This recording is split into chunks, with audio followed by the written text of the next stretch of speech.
Hello बच्चों, good morning. मैं अंशुल चौहान। कल आपको एक्सरसाइज 6.2 लगाने के लिए कहा था, जिसमें आपने क्वेश्चन लगाए भी होंगे। जो भी समस्याएं हैं, कुछ बच्चों की क्वेरी आ रही है, सर हमें पहला नहीं आया, तीसरा नहीं आया, तो पहले उन्हें सॉल्व करते हैं। तो हम देखते हैं इसमें क्वेश्चन नंबर फर्स्ट। कहा गया है किसी बिंदु का भुज किस चतुर्थांश में ऋणात्मक होता है। मतलब किसी बिंदु का भुज, तो भुज क्या होता है? एक्स। एक्स क्या चाहिए हमें? माइनस का। तो एक्स माइनस का कहाँ होता है? देखे चतुर्थांश में हमने देखा था एक्स की ऋणात्मक दशा ये है, एक्स माइनस का। अब ये कौन से चतुर्थांश में होगा? तो ये इस वाले में भी आएगा और इसमें भी आएगा। इस चतुर्थांश को क्या कहते हैं? सेकंड। और ये क्या हो जाएगा? थर्ड। इसका जो आंसर हो जाएगा सेकंड और थर्ड में।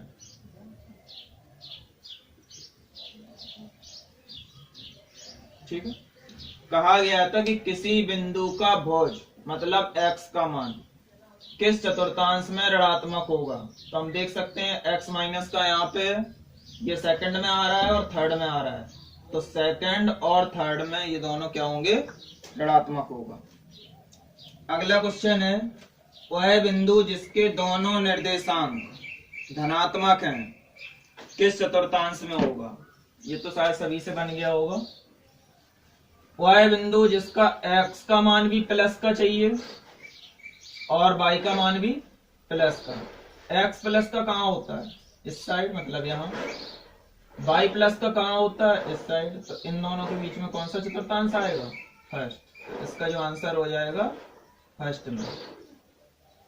थर्ड क्वेश्चन में कहा गया है तीसरे चतुर्थांश में भुज व कोटि के चिन्ह क्या होंगे। तीसरा मतलब यहाँ, तो यहाँ x और y के मान क्या होंगे? तो x का मान माइनस का और y का मान माइनस का। तो भुज बराबर माइनस, कोटि बराबर माइनस। तो x और y क्या होंगे? दोनों माइनस के होंगे। चौथा क्वेश्चन कहा गया है किस चतुर्थांश में भुज व कोटि अलग अलग चिन्ह के होंगे। मतलब भुज और कोटि अलग अलग चिन्ह के होने चाहिए। तो देखते हैं हम, यहाँ तीसरे में दोनों माइनस के होते हैं, यहाँ दोनों प्लस के होते हैं। तो बचे कौन से? एक तो ये वाला, दूसरा ये। तो दूसरे और चौथे में क्या होंगे? दोनों अलग अलग होंगे। तो हम क्या कहेंगे? सेकंड और फोर्थ में भुज व कोटि अलग अलग होंगे। नेक्स्ट क्वेश्चन देखते हैं, क्वेश्चन नंबर 5। कुछ बिंदु दिए गए हैं। कहा गया बिंदु इतने को निरूपित कीजिए। निरूपित कर बनने वाली आकृति क्या होगी। पॉइंट दिए गए हैं 0, 0, 5, 0,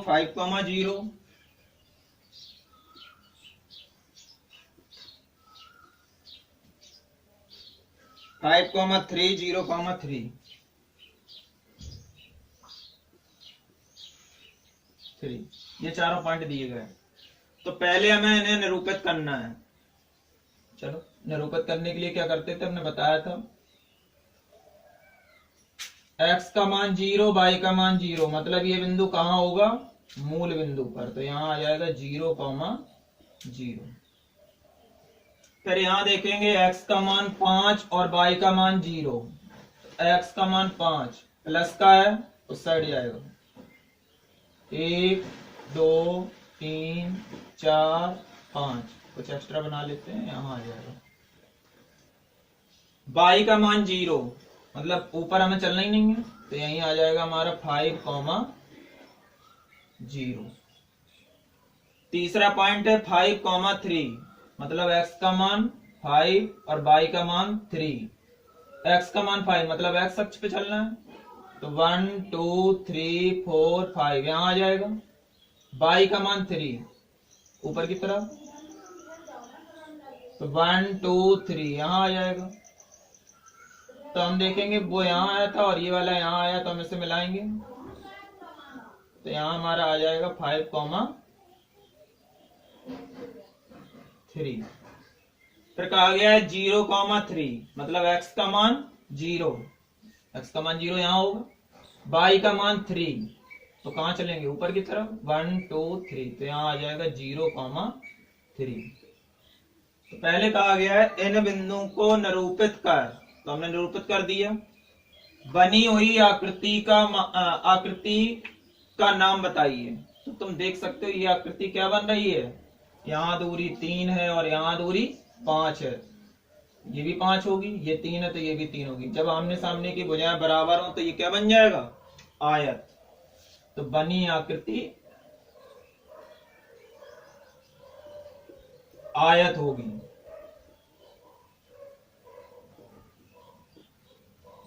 कोई समस्या हो तो पूछ सकते हो। नेक्स्ट क्वेश्चन नंबर 6 देखते हैं। यदि किसी बिंदु का x निर्देशांक 0 है तो वह किस चतुर्थांश में स्थित होगा। अच्छा, हमने बताया था यदि x बराबर 0 तो किस चतुर्थांश में होगा, y अक्ष पर। ये तो डायरेक्ट हम बता चुके हैं। Next question number 7। एक बिंदु जिसके निर्देशांक ऋणात्मक हैं किस चतुर्थांश में होगा। एक कोई बिंदु है यहाँ पे, पता नहीं क्या है, लेकिन उसके चिन्ह दिए गए हैं, ये भी माइनस का ये भी माइनस का, और जब दोनों माइनस के हों तो तुम्हें पता है कौन से चतुर्थांश में होगा, तीसरे में, थर्ड में। नेक्स्ट क्वेश्चन नंबर 8 देखते हैं। एक्स अक्ष पर सभी बिंदुओं के भुज का मान क्या होगा। अच्छा, एक्स अक्ष कौन सा है, ये है। इस पे अगर हम कई बिंदु लेते हैं, माना कि ये ले लिए, तो तुम देख सकते हो ये वाला जो बिंदु है वो एक्स अक्ष पे दूरी चला है लेकिन वाई अक्ष पे नहीं चला, तो एक्स का कुछ मान होगा, इसमें भी एक्स का कुछ मान होगा, इसमें भी होगा। ऐसी कोई भी बिंदु लेते हैं तो उसमें एक्स का मान होगा लेकिन वाई का मान नहीं होगा। तो वही कहा गया एक्स अक्ष पर स्थित बिंदु के भुज का मान क्या होगा। तो तुम जानते हो इसकी कोटि 0 होगी। अगर बिंदु एक्स अक्ष पे है तो y बराबर 0, लेकिन x का कुछ ना कुछ मान होगा, तो x भुज बराबर कोई संख्या। नेक्स्ट क्वेश्चन नंबर 9 देखते हैं। मतलब x का कुछ मान होगा, मतलब भुज का मान होगा, वो मान होगा तो कोई संख्या होगी। 9 में देखते हैं, y अक्ष पर उसकी विपरीत दिशा में 4 इकाई पर स्थित बिंदु के निर्देशांक। कहा गया है y अक्ष पर, y अक्ष तुम्हारा ये हो जाएगा y प्लस और यहाँ y माइनस। कहा गया है y अक्ष पर 4 इकाई की विपरीत दिशा में। अच्छा, प्लस की 4 यहाँ हो जाएगी,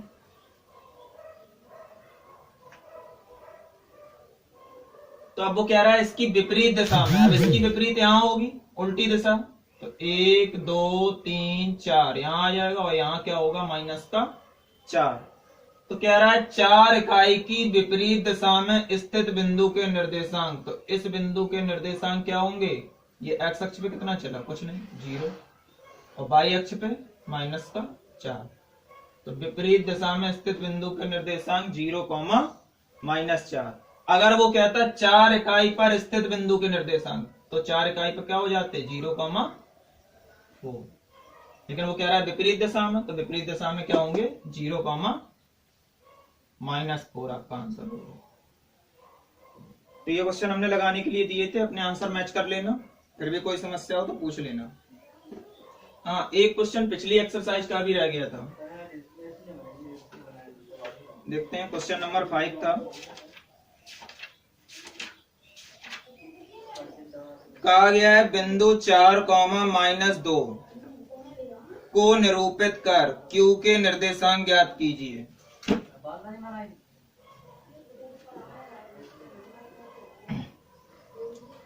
कहा गया है बिंदु 4, -2 को निरूपित कर, नहीं 4, -4, इसको निरूपित कर उस बिंदु के निर्देशांक ज्ञात कीजिए। इसे कहा गया है P। यहाँ कोई पॉइंट ले लेते हैं Q, तो हमें Q के निर्देशांक ज्ञात करना है। जबकि PQ एक्स अक्ष का लंब समद्विभाजक है। PQ क्या है? एक्स अक्ष का लंब समद्विभाजक। चलो हम बनाते हैं पहले। तो हम देखेंगे x का मान -4 कहाँ जाएगा? इस साइड 1 2 3 4 5, तो यहाँ आ जाएगा तुम्हारा -4। y बराबर 2, प्लस का है तो ऊपर जाएगा 1 2, यहाँ आ जाएगा। इसे हम मिलाते हैं तो यहाँ हमारा पॉइंट हो जाएगा -4, 2। अब कहा गया है तो Q के निर्देशांक ज्ञात कीजिए। Q हमें पता करना है, जबकि PQ लंब समद्विभाजक है किसका? एक्स अक्ष का। अच्छा जी, अगर हमने P मान लिया तो Q हम कहा माने कि PQ लंब हो जाए? तो लंब केवल तभी हो सकता है, ये एंगल 90 है, इसी लाइन में कहीं Q हो। अदरवाइज हम कहीं भी लेते हैं तो वो एक्स अक्ष पे लंब नहीं होगा। तो क्या होगा? Q इसी लाइन पे कहीं होगा। लेकिन वो कह रहा है समद्विभाजक भी हो, मतलब समान दो भागों में बांटे। तो तुम जानते हो ये दूरी कितनी है? 2, क्योंकि यहाँ ये वाली कितनी थी? 2। तो जब ये 2 है तो इस साइड भी हम कितनी लें? 2, तभी ये समद्विभाजक होगा। तो इस साइड भी हमें दूरी कितनी लेनी है? 2। जब यहाँ 2 लेंगे तो 2 दूरी पे हम यहाँ मिला देंगे 1 2। लेकिन यहाँ जो बिंदु आएगा उसके निर्देशांक क्या होंगे? देखो x पे -4 और y की भी नेगेटिव डायरेक्शन हो गई, तो यहाँ पे क्या हो जाएगा? -2। तो जो Q के निर्देशांक होंगे वो क्या हो जाएंगे? -4, 2। इसलिए Q इज इक्वल टू -4, -2। तो ये हो जाएंगे Q के। मतलब यहाँ वो कह रहा है कि PQ जो है वो इस पे एक्स अक्ष पे लंब होनी चाहिए, तो ये 90 डिग्री एंगल बनना चाहिए। और दूसरा इसका समद्विभाजक भी होना चाहिए, मतलब समान दो भागों में बांटे। तो अगर ये 2 है तो ये वाली भी 2 आनी चाहिए। 90 की वजह से हमें ये डायरेक्शन लेनी है। अब वो कहता है y अक्ष पे लंब हो, तो कौन सी लाइन है? ये वाली लेके चलते, इससे बढ़ा। ठीक है, तो वो कह रहा है एक्स अक्ष पे लंब, तो इस टाइप से आ जाएगा। इसी के साथ ये एक्सरसाइज खत्म होती है। अब नेक्स्ट टॉपिक आता है दो बिंदुओं के बीच की दूरी। कोई दो बिंदु तुम्हें दिए होंगे, वो कहेगा उनके बीच की दूरी ज्ञात कीजिए। अच्छा, हमने मान लिया कि एक बिंदु हमारा ये है और दूसरा ये है। इन दोनों के हमें बीच की दूरी चाहिए। अब अगर ये बिंदु है तो इसके कुछ निर्देशांक होंगे और इसके भी कुछ निर्देशांक होंगे। तो हम मान लेते हैं इसके निर्देशांक क्या है? x1 y1। अब x1 y1 क्यों? वैसे हम xy मानते थे, लेकिन हमें 2 के मानने हैं, तो पहले वाले को 1 मान लेंगे और दूसरे वाले को 2। और इसके निर्देशांक क्या मान लेते हैं? x2 y2। अब कहा गया है इन दोनों बिंदुओं के बीच की दूरी ज्ञात कीजिए। इन दोनों के बीच की दूरी क्या होगी? ये वाली होगी। अच्छा, अगर ये बिंदु हैं तो ये किसी चतुर्थांश में होंगे। कौन से में होंगे? तो हम देखेंगे दोनों धनात्मक मतलब पहले में, यहाँ दोनों धनात्मक मतलब पहले में, तो ये दोनों कहाँ होंगे? पहले चतुर्थांश में होंगे। ये मान लिया, दोनों को पहले बना दिया। अब हमें चाहिए इन दोनों के बीच की दूरी, तो इस पॉइंट को हम P मान लेते हैं और इसे Q। तो हमें चाहिए क्या? PQ।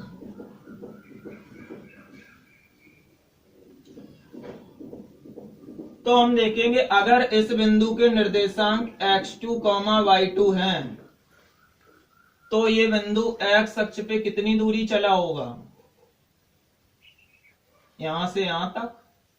तभी तो हम यहां से इस टाइप से बनाते थे और यहां मिला देते थे। तो यहां से यहां तक की दूरी कितनी हो जाएगी? x2। और ये क्या है? y2। तो यहां से यहां तक की दूरी y2।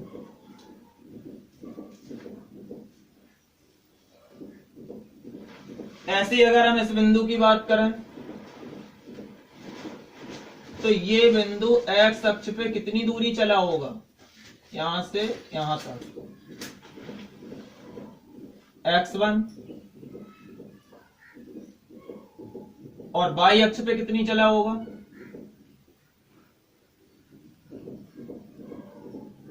y1, ये आ जाएगी डिस्टेंस। अगर इसके निर्देशांक x1, y1 तो x1 दूरी चलेगा x अक्ष पे और y1 दूरी चलेगा y अक्ष पे। ऐसे ये वाला जो होगा वो x2 दूरी चलेगा x अक्ष पे और y2 दूरी चलेगा y अक्ष पे। अब हमें चाहिए इन दोनों के बीच की दूरी PQ। तो हम क्या करेंगे, यहां से एक परपेंडिकुलर लाइन खींच देंगे, यहां ये हो जाएगा M। अब हम देखेंगे अगर हमें ये त्रिभुज जो दिख रहा है, इसे देखें ध्यान से, हम अलग बना के समझाने की कोशिश करते हैं। यहाँ N हो जाएगी, यहाँ P हो जाएगी, यहाँ Q हो जाएगी। हमें क्या चाहिए, PQ। अच्छा, अगर हमें PQ चाहिए है तो उसके लिए अगर आधार पता चल जाए, लंब पता चल जाए, तो कर्ण स्क्वायर बराबर लंब स्क्वायर प्लस आधार स्क्वायर से हम PQ निकाल पाएंगे। अब बात आती है लंब और आधार, तो यहां से हम लंब और आधार पता करने की कोशिश करते हैं। तो देखेंगे यहां से यहां तक की दूरी x1 और यहां से यहां तक की दूरी x2, तो पूरे में से इतना हटा दें तो ये आ जाएगा x1 माइनस x2। तो ये जो दूरी होगी यहां से यहां तक x1 माइनस x2।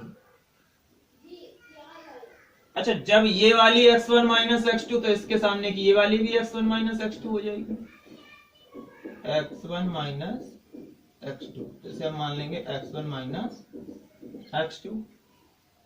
ऐसे ही हम बात करेंगे इस पूरे में से अगर ये हटा दें तो ये इतनी दूरी आ जाएगी y1 माइनस y2, और ये दूरी किसके बराबर हो जाएगी, इसके। तो ये हो जाएगी y1 माइनस y2, ये वाली। अब हमें क्या चाहिए, PQ।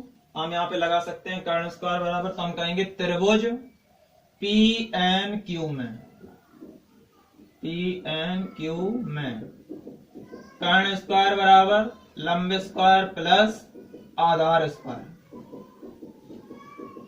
कर्ण का मान PQ, तो PQ का स्क्वायर बराबर लंब का मान y1 माइनस y2, तो y1 माइनस y2 स्क्वायर है तो स्क्वायर लग जाएगा, प्लस आधार का मान x1 माइनस x2 स्क्वायर है तो स्क्वायर लग जाएगा। तो PQ स्क्वायर बराबर ये हो गया, लेकिन हमें चाहिए क्या, PQ। तो यहां से हम स्क्वायर को हटा दें तो PQ बराबर क्या आ जाएगा, अंडर रूट, यहाँ रूट लग जाएगा y1 माइनस y2 का whole square plus x1 minus x2 का होल स्क्वायर। तो ये हो जाएगी दो बिंदु P और Q के बीच की दूरी। देखो ये करने के लिए नहीं आता है, लेकिन ये फॉर्मूला मोस्ट इंपॉर्टेंट है, इसे याद रखना है। इसका क्वेश्चन 100% आता है। तो दो बिंदु P और Q तुम्हें यहाँ मान दिए होंगे उनके कुछ भी, तो पहला मान लोगे x1 y1, दूसरा x2 y2, और x1 y1 x2 y2 के यहाँ मान रख देंगे फॉर्मूले में, तो बीच की दूरी आ जाएगी PQ। कुछ एग्जांपल समझाते हैं तो कुछ समझ में आएगा। चलिए देखते हैं। जैसे हम कोई क्वेश्चन लेके चलते हैं, यहाँ एग्जांपल लेके चलते हैं, कहा जाएगा दो बिंदु 4,3 और 2,5, 4,3 और 2,5 के बीच की दूरी ज्ञात कीजिए। अब इन दोनों बिंदुओं के बीच की दूरी ज्ञात करनी है, तो पहले को हम मान लेंगे x1 y1, दूसरा x2 y2। हमने कहा था इस फॉर्मूले को याद कर लेना। तो हमें क्या चाहिए, इनके बीच की दूरी, तो बीच की दूरी का फॉर्मूला लगा देंगे। तो d बराबर डिस्टेंस मान लेते हैं, PQ हमने यहाँ पॉइंट ले लिए थे मन से, यहाँ हम क्या करेंगे, डिस्टेंस दूरी। d बराबर फॉर्मूला क्या हो जाएगा, under root y1 minus y2 का whole square plus x1 minus x2 का होल स्क्वायर। अब यहां से देखेंगे y1 का मान 3 रख देंगे हम, अंडर रूट 3 माइनस बाई 2 का मान 5 का होल स्क्वायर। ऐसे यहां x1 का मान 4 माइनस x2 का मान 2 का होल स्क्वायर। अब क्या कहेंगे, d बराबर 3 माइनस 5 2, लेकिन माइनस का आएगा तो माइनस 2 का स्क्वायर। 4 माइनस 2 2, 2 का स्क्वायर। अब अच्छा यहां हम 2 का स्क्वायर करेंगे, -2 इंटू -2, -2 इंटू -2, तो माइनस माइनस प्लस हो जाएगा और ये 4 आ जाएगा। ये कितना हो जाएगा 4, प्लस यहाँ 2 का स्क्वायर करोगे तो 4, 4 और 4 8, तो d बराबर कितना आ गया, अंडर रूट 8। हमेशा मात्रक यहाँ लिखते हैं, हमने बताया था डिस्टेंस का मात्रक जरूर लिखते हैं, लेकिन मात्रक पता नहीं है तो मात्रक लिख देंगे। तो जो दूरी आ जाएगी अंडर रूट 8 मात्रक। इस टाइप से आप एग्जाम्पल क्वेश्चन दिए होंगे, उनके कहेगा दो बिंदुओं के बीच की दूरी ज्ञात कीजिए। तो पहले वाले को x1 y1, दूसरे को x2 y2, बस ये फॉर्मूला लगा देंगे, यहाँ मान रख देंगे, हल कर देंगे, इस टाइप से आंसर आ जाएगा। तो हम क्वेश्चन कुछ दिए दे रहे हैं जो आपको लगाना है होमवर्क में। इसे कंप्लीट करना ज्यादा जरूरी नहीं है, लेकिन इस फॉर्मूले को जरूर याद कर लें। ठीक है, ओके, थैंक यू।